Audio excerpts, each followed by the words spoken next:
우리가 세상을 살아가는 동안에 늘 우리는 두려움이라고 하는 것을 가지고 있죠. 그런데 그 두려움이 왜 있는가라고 생각해 보면 지금 내가 하고 있는 이 일, 지금 나의 상황, 이런 모든 것들에 대한 결과, 그 결과를 행복할 것이다, 좋을 것이다 하는 그런 확신을 할 수 없기 때문에 사실은 우리가 두려운 겁니다. 출국하여서 약속의 땅인 가나안을 향하여 가는 이스라엘 백성들이 그러했을 것이고, 또 오늘 우리의 삶이 그러합니다.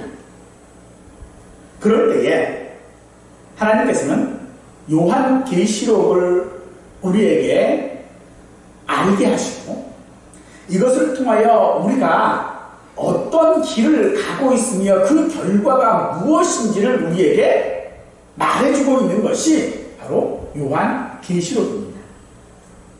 우리는 요한계시록을 통하여서 우리의 미래에 어떤 일이 일어날지 미리 알고자 하지만, 실제로 요한계시록은 광야와 같은 세상에서 성도들이 천국을 향해 가는 힘든 여정을 위로하고 소망을 주는 내용으로 구성되어져 있습니다.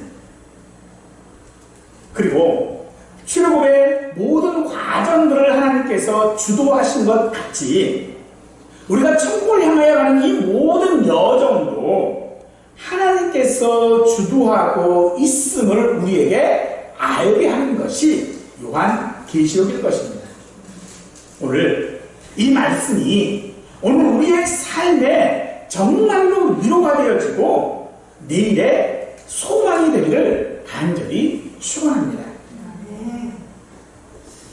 요한계시록은 편지 형태의 예언서로서 많은 사람이 알고 있습니다만, 이 성경 명칭은 요한계시록, 즉 요한이 어떤 것을 나타내기 위하여 쓴 편지입니다. 사람의 상상력이나 헛된 공상의 산물이 아니라 예수 그리스도의 계시임을 강조하고 있다는 것이죠. 그래서 1절의 시작은 예수 그리스도의 계시라고 하고 있는 것입니다. 미래의 어떤 일에 관한 이야기, 그런 차원의 것들이 아니라 예수 그리스도의 계시라고 한다는 것이죠. 왜냐하면 이것이 단지 어떤 예언을 말하고 있는, 미래의 어떤 일들을 말하고 있는 것이 아니라는 것은 반드시 속히 일어나는 일이기 때문입니다. 그러나 초점은 어느 시점에 그런 일이 일어나느냐라고 하는 것이 아니라 가까움과 빠름이 아닌 즉각성이라고 하는 것에 초점이 있습니다. 즉각성이란 아직 일어나지 않은 일이지만 이미 일어난 일처럼 사람의 힘으로 어찌할 수 없는 것, 또 하나님의 약속에 대한 확실한 보증을 말합니다. 그래서 1절은 이 계시의 주관자가 누구인지를 분명하게 하고 있는데 바로 예수 그리스도라고 말하고 있습니다. 예수님께서 주신 계시이며 예수님에 관한 계시라고 하는 것이죠. 그래서 이 계시의 목적은 앞으로 일어날 미래를 조명해서 현실, 지금을 바라보게 하는 역할을 하는 것입니다. 또 보이지 않는 현실이죠. 우리가 살아가고 있는 이 현실은 보이지 않습니다. 이 보이지 않는 현실을 통해서 현실을 통찰하도록 하는 역할을 하는 것이 바로 계시라고 할 수 있는 것이죠. 예수님의 이 계시를 증언한 사람은 요한입니다. 그런데 이 요한은 2절에 자기가 본 것을 다 증언한다 라고 말하고 있습니다. 그가 본 것은 19절에 지금 있는 일과 장차 될 일입니다. 계시의 목적과 같은 것이라는 거죠. 요한은 예수님의 이 계시를 증언하는 것을 자신의 삶으로 생각했다는 것입니다. 이 계시의 즉각성이라고 하는 것의 두 번째 이유는 3절에서 읽는 자와 듣는 자와 지키는 자가 복이 있기 때문입니다. 읽고 듣고 지킨다라고 하는 것은 계시의 즉각성을 신뢰하고 계시의 주관자를 믿는다라고 하는 그런 뜻이 되어지는 것입니다. 따라서 믿는 자는 복이 있는 자인 것입니다. 마치 시편 23편에서 말하는 복 있는 자라고 하는 것과 같은 것입니다. 너희가 23편에서 너희가 이렇게 하면 복이 있어 라고 말하는 것이 아니라 23편은 너희가 이렇기 때문에 복이 있다라고 말하고 있는 것이 23편인 것처럼 오늘 읽는 자와 듣는 자와 지키는 자가 복이 있다라고 말하는 것입니다. 그런데 거기서 말하는 복은 너희가 읽어야 들어야 지켜야 복이 있는 것이 아니라 이미 읽고 듣고 지키기 때문에 복이 있다라고 말씀하고 있는 것이지요. 또한 이것을 우리에게 말씀하시는 이유, 즉 주님께서 속히 되어질 그 일을 우리에게 미리 말씀하시는 이유가 무엇입니까? 바로 그 일은 나와 상관없는 어떤 일들이 아니라 나와 관계 있는 이야기 때문에 그렇습니다. 이것이 우리에게 복이 되어지는 것은 내가 그 내용과 상관없다라는 말이 아닙니다. 그 내용과 상관이 있기 때문에 복이 있는 것입니다. 그러므로 오늘 우리는 우리가 어떤 자세로 하나님의 말씀을 대해야 하는지 단지 우리의 호기심을 충족시키기 위함이 아니라 정말로 우리의 마음과 귀를 열고 읽고 듣고 순종해야 하는 것이 하나님의 말씀인 것을 우리에게 또한 강조하고 있지요. 우리가 살아갈 때에 우리의 관심이라고 하는 것이 무엇일까요? 우리는 미래에 어떤 일이 일어날 것인가, 또 그것이 언제 일어날 것인가에 관심이 많습니다. 또한 그 일이 일어나기 위해 무엇을 해야 할까, 또는 그런 일들이 일어나지 않게 하려면 그럼 우리는 어떻게 해야 하는지에 대하여 우리는 관심이 있습니다. 그래서 이단들뿐만 아니라 각종 미신들이 존재하는 이유가 거기 있는 거죠. 이단들이 다 하고 있는 이유가 뭐예요? 미래에 어떻게 될 것이다. 미신도 마찬가지예요. 왜 그 일을 그렇게 하느냐? 이렇게 해야 된다. 미래에 대한 이야기예요. 우리 기독교를 오해하는 이유 가운데도 사실 그런 이유가 있어요. 미래에 어떻게 될 것이다. 단지 우리를 오해하게 만드는 것은요, 우리는 죽어서 천국 간다. 그것만 강조하고 있는 것이죠.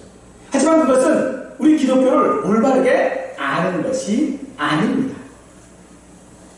언제 그리고 어떻게 그런 일이 일어날 것인가 하는 두려움을 이용해서 이단들은 종말의 그 시간과 때를 정말 비상식적으로 굉장히 강조를 해서 말하고 있죠. 그러면서 그들은 항상 말합니다. 미래가 중요한 거지 현실은 다 무의미하다. 공부? 곧 예수님께서 오실 텐데 공부가 무슨 소용이 있냐? 돈 버는 거, 성공하는 거 조금만 있으면 다 세상이 끝나버리는데 그게 사람에게 무슨 소용이 있느냐? 그래서 그들은 늘 말합니다. 그런 것들이 다 소용없으니까 우리 안에 들어야 된다. 그래서 신천지가 말하는 14만 4천 명, 혹은 뭐 바코드, 666 그런 것들로 우리를 두렵게 하는 겁니다. 하지만 그것은요 우리랑 아무 상관이 없어요. 14만 4천 명이 속에 내가 들어가는지 안 들어가는지 혹은 666 숫자가 어떤 것인지 우리는 그것과 상관이 없습니다. 왜요? 우리는 이미 복을 받은 자이기 때문에 그렇습니다. 그래서 성경은 우리에게 우리의 관심이 그런 비정상적인 어떤 강조들에 있는 것이 아니라 예수님 이어야 한다라고 말하고 있는 것입니다. 그래서 1절은 예수 그리스도의 계시라고 말하고 있는 것이죠. 그 계시의 소유가 예수 그리스도라고 말하고 있는 것입니다. 예수님에 관한 계시입니다. 우리의 미래에 대한 종말에 관한 어떤 것이 아니라는 것입니다. 우리의 관심사에 대한 예언도 아닌 것입니다. 또 예수 그리스도께서 하신 일과 하실 일에 관한 이야기, 그것이 바로 계시인 것입니다. 또한 우리의 관심은 언제나 나 자신에게 있습니다. 그래서 그 일이 나에게 유익한가 혹은 해가 되는지 생각합니다. 내일보다는 오늘을 생각하고 다른 것에 우리의 관심을 두려워하지 않습니다. 하지만 정작 우리가 예수 그리스도의 계시에 관심을 가져야 하는 것은 그 일이 반드시 속히 일어날 일이기 때문입니다. 반드시 속히 일어날 일이기 때문에 우리는 예수님에 대해 관심을 가져야 한다는 거예요. 그 일이 내게 유익하냐, 미래의 어떤 일들이 내게 좋은 것이냐 나쁜 것이냐 라고 하는 관심이 아니라 일어날 일이기 때문에 우리의 관심은 예수님께 있어야 한다는 것입니다.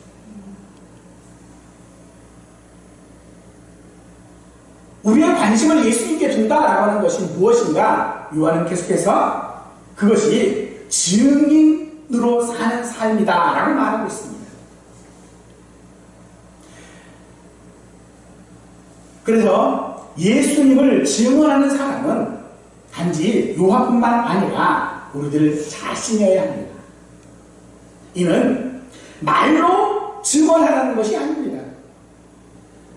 예수 그리스도의 그 하신 일들 또 앞으로 하신 일들에 대하여져서 우리가 말로 이렇게 해라 저렇게 해라 라고 하는 것이 아니라 반드시 일어날 일이기 때문에 그런 삶을 살아야 한다라고 하는 것이 증언입니다. 그 길을 가는 것입니다. 다른 사람들에게 약도만 부려주면서 좌회전하고 우회전하고 이수전하고 하면 거기 갑니다라고 이야기하는 것이 아니라 본인 스스로가 그 길을 가라고 우리에게 말하고 있는 것입니다. 왜냐하면 그 일은요 반드시 일어날 일이기 때문입니다.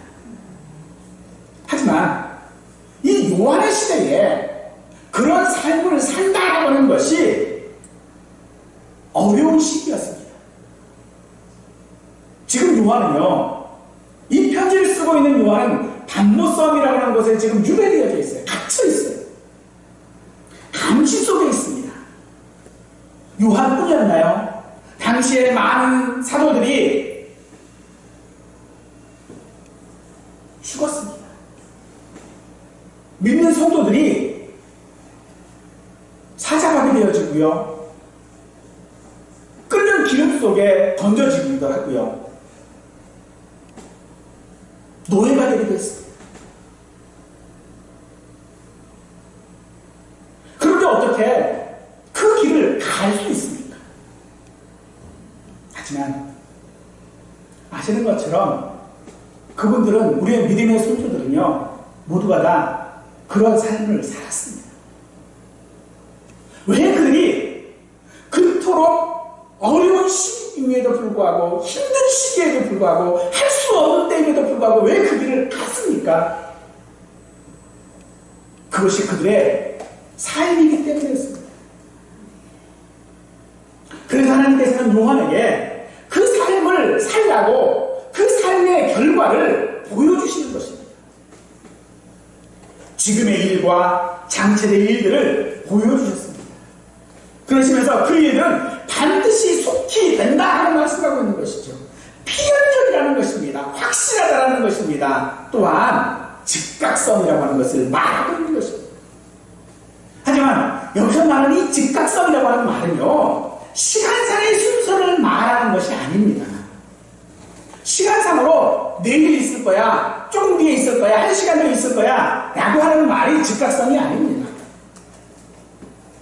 혹은 양적인 표현도 아닙니다. 어떤 시간이 차면, 어떤 시간만큼 견디어내면 이런 말이 아니라 질적인 표현입니다. 분명 우리는 이 땅을 살아가면서 우리의 믿음이 흔들릴 만한 어려운 시기가 우리에게는 분명히 있습니다. 도대체 나는 언제나 행복할 수 있을까? 도대체 나는 언제나 성공할 수 있을까? 언제나 나는 내 마음껏, 내 마음대로 살아갈 수 있을까? 하나님께서도 반드시 속히 이루어진다라고 하시는데 그 일이 도대체 언제 있냐라는 것이죠. 그래서 이 즉각성은요, 시간상의 순서를 말하고 있는 것이 아니라 확실성을 말하고 있기도 합니다. 또한 이것은요,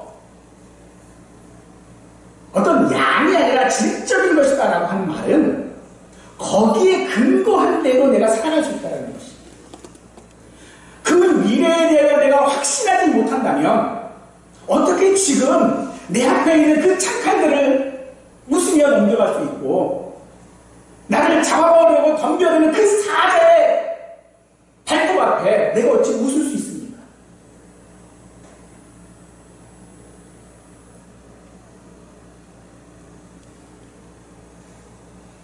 그러므로 즉각성, 반드시라고 하는 말은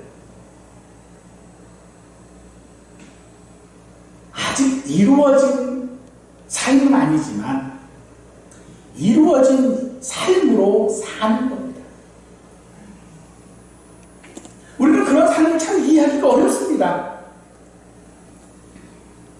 어떻게 그런 삶을 살 수 있냐는 거죠. 내가 아무리 확실한다 할지라도 당장 내 앞에 있는 그 칼, 그 어려움, 그 환난들, 이걸 어떻게 내가 살아갈 수 있겠습니까? 그래서 주님께서는요, 요한에게 보여주신 것입니다. 그저 말씀으로 그럴 거야 라고 약속하신 것이 아니라 그렇게 삶으로 말미암아 살아야 한다고 보여주신 것입니다. 그래서 우리가 왜 하나님께서 우리를 사랑하신다고 하시면서 우리를 징계하시는지, 왜 이스라엘 백성들을 적과 꿀이는 땅으로 인도하신다라고 하시면서 광야에서 40년을 방황하게 하셨는지 우리는 보아야만 이해할 수 있고 믿을 수 있는 것이지. 하지만 그런 삶은 아무나 사는 삶이 사실은 아니지요. 어떤 사람이 그런 삶을 살 수 있겠습니까? 간단합니다. 사랑하는 자가 그렇게 살 수 있습니다. 사랑한다는 것이 무엇입니까? 사랑한다는 것은요, 단순하게 예수님께 어떤 것들에 대하여 복종하는 것, 그걸 사랑이라고 말하지 않습니다.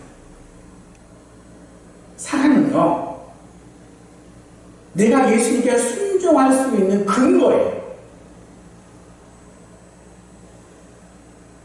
그래서 말씀을 지키는 것, 내가 말씀대로 살아가는 것, 그건 예수님에 대한 사랑이 아니라 순종을 통해서 예수님을 사랑하는 결과로 나타나는 거예요.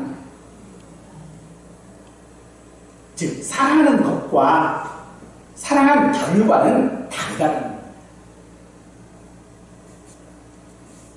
우리의 결과가 속히 되어질 일들입니다. 근데 그 일들을 내가 살아가려면 내가 예수님을 사랑하지 않고는 그 결과를 얻을 수 없다는 것이죠. 그래서 순종은요, 사랑해야 할 어떤 일들의 목록 중에 하나가 아니라, 사랑은 행위가 아니라, 어떤 이유로 사랑하는 것이 아니라, 예수님께서 우리를 사랑하신 것 같이 우리가 예수님을 향한 우리의 마땅한 반응이 사랑이라는 것입니다. 예수님께서 자신에 대하여 나타내실 때에 우리의 반응은 그 말씀에 대한 순종이 아니라 사랑이어야 한다는 것이죠. 그리고 그 사랑의 결과가 순종으로 나타나는 것입니다.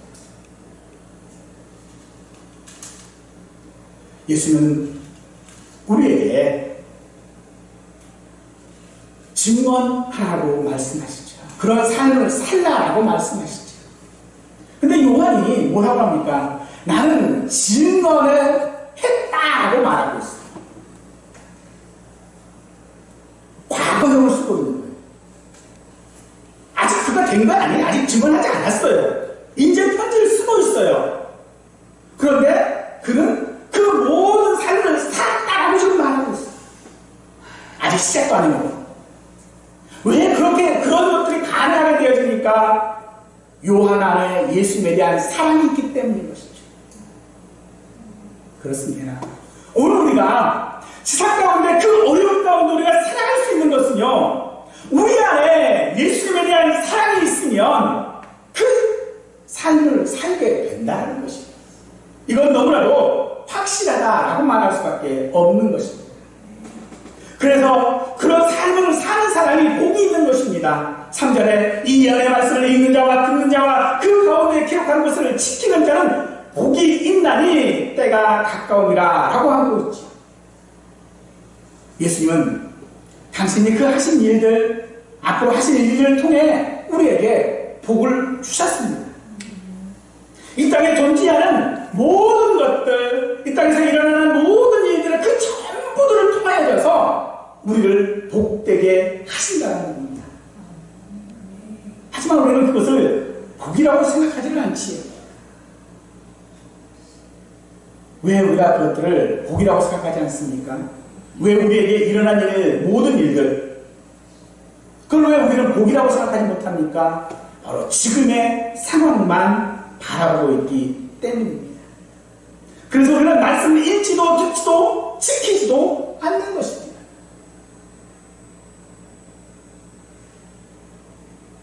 사랑하는 성도 여러분, 하루하루를 사는 것이 우리의 믿음이고 최선을 다하여 사는 것이 충성입니다.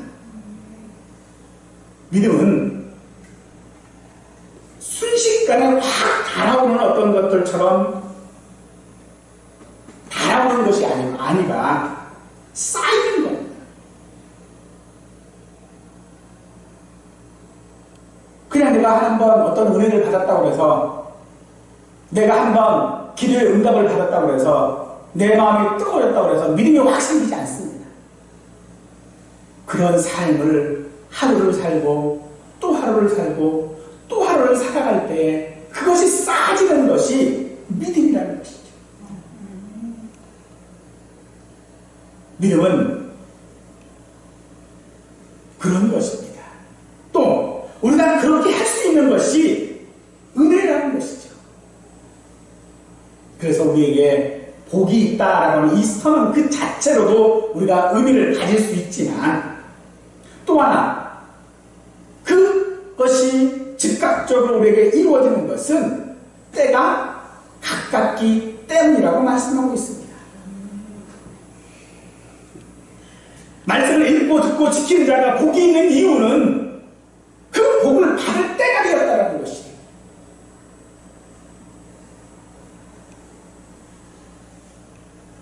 하나님께서 주시는 이 복, 바로 때와 관련되어 있습니다만, 이 때라고 하는 것은 우리의 시간이 아닙니다. 하나님의 시간입니다. 하나님의 계획하신 때이고 작정하신 때입니다. 그 때가 되면 우리는 복을 받습니다. 여기서 말하고 있는 읽는 자라고 하는 말은 단수이고요, 듣는 자라고 하는 것은 복수입니다. 그리고 지키는 자라고 말하고 있는데, 여기서 말하는 이 각각의 사람들을 지칭하는 것이 아니고 사실 이건 한 단어로 보셔야 돼요.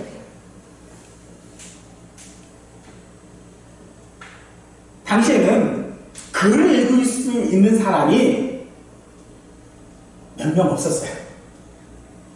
거의 글을 읽지 못합니다. 그래서 이 읽는 자, 듣는 자가 그냥 한 사람으로 치는 거예요. 근데 그들은 왜 읽고 듣습니까? 지키기 위해서. 그것이 보편화되어진 상황이라는 것이죠. 왜 하나님께서 이토록 우리에게 복이 있다라고 강조하시는 걸까요? 요한복음 14장 3절 말씀을 보니까, 너희를 위하여 거처를 예비하면 내가 다시 와서 너희를 내게로 영접하여 나 있는 곳에 너희도 있게 하리라 라고 하셨죠. 즉 주님께서 우리에게 복이 있다는 것은 이것 때문에 그렇습니다. 우리가 예수님과 함께 할 수 있다는 것이죠. 그리고 나서 누가복음 24장 48절 말씀을 보니까 너희는 이 모든 일의 증인이라고 또 말하고 있습니다. 예수님께서 하신 약속이고 그 약속의 증인이 우리라고 말씀하고 있는 것이죠. 그래서 오늘 우리가 우리의 모든 상황들 속에서 반드시 기억해야 되는 것은 예수님입니다. 왜냐하면 예수님께서 약속하신 그 모든 일들은요, 반드시 속히 일어날 일들이기 때문이며 그것은 하나님의 또한 뜻이기 때문입니다.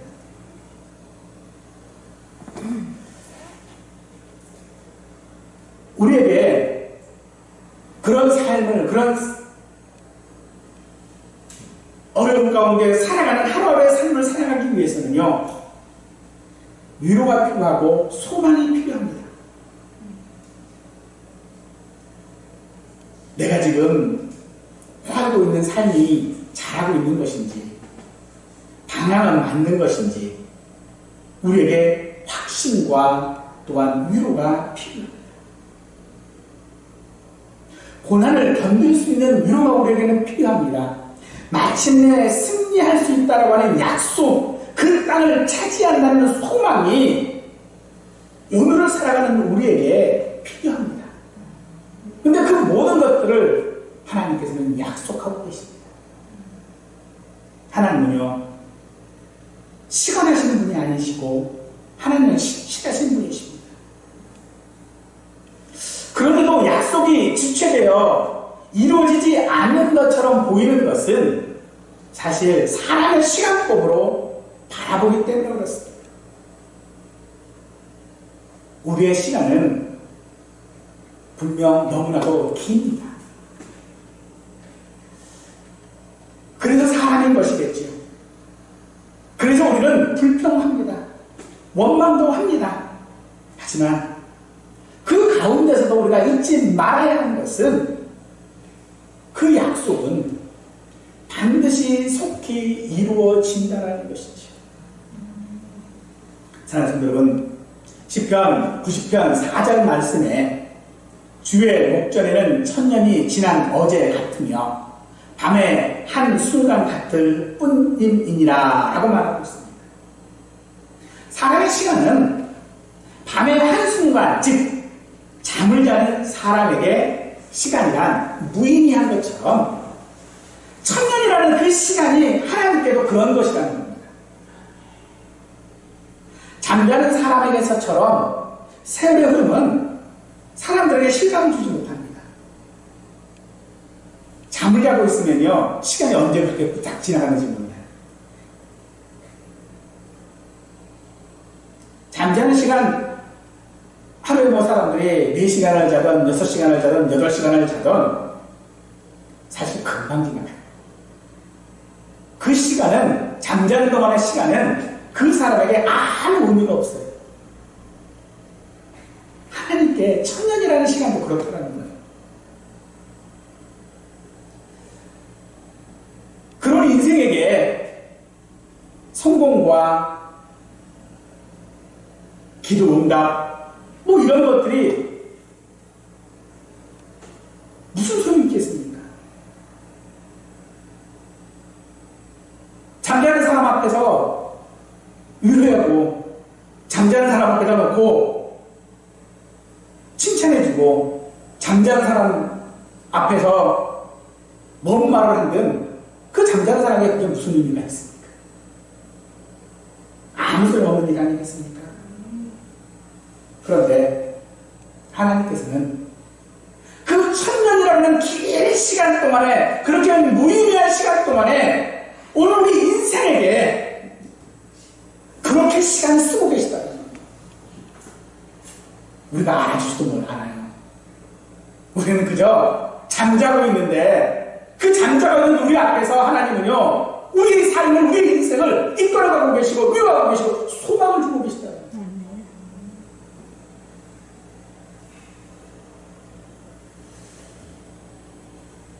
지금의 상황이 아니라 반드시 속히 일어날 일들을 우리에게 알게 하심으로써 우리가 그런 삶을 살게 하신다는 것입니다. 그래서 우리에게 하나님이 주시는 그 위로와 소망이 없다면 우리의 삶은요, 밤의 한순간이라는 겁니다. 아무 소용이 없어요. 아무 의미가 없어요.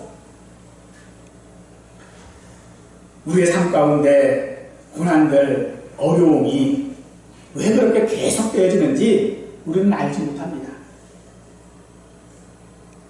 하지만 하나님을 원망하고 싸우는 대신에 우리를 사랑하시는 그 하나님을 신뢰한다면 우리는 그 이유를 분명 알게 될 것입니다. 하나님께서 우리에게 주시는 위로와 소망은 우리가 상상하는 그것보다도 훨씬 더 풍성하고 넉넉하며 우리를 행복하게 할 것입니다. 그런 삶을 살기 원한다면, 그런 삶을 우리가 살게 하시려고 하나님은 반드시 속히 일어날 일들을 우리에게 보게 하십니다. 역경과 어려움 속에 있는 당신의 자녀들을 돌보시며 그들에게 용기를 주시는 우리 하나님의 그 자상함과 그 사랑을 통하여 위로와 소망을 얻을 수 있기를 축원합니다. 우리 하나님은 자녀들이 겪는 문제를 팔짱 끼고 바라만 보시는 분이 아니십니다. 우리 하나님은 적극적으로 자녀의 문제에 개입하시고 우리가 마지막까지 경륜을 마치고 멸관을 얻기까지 우리 하나님이 되시는 분이십니다. 이 사실을 믿음으로써 하루하루의 최선을 다하는 것으로서 증인의 삶을 살고 그런 삶을 통해 위로와 소망이 넘치기를 간절히 축원합니다.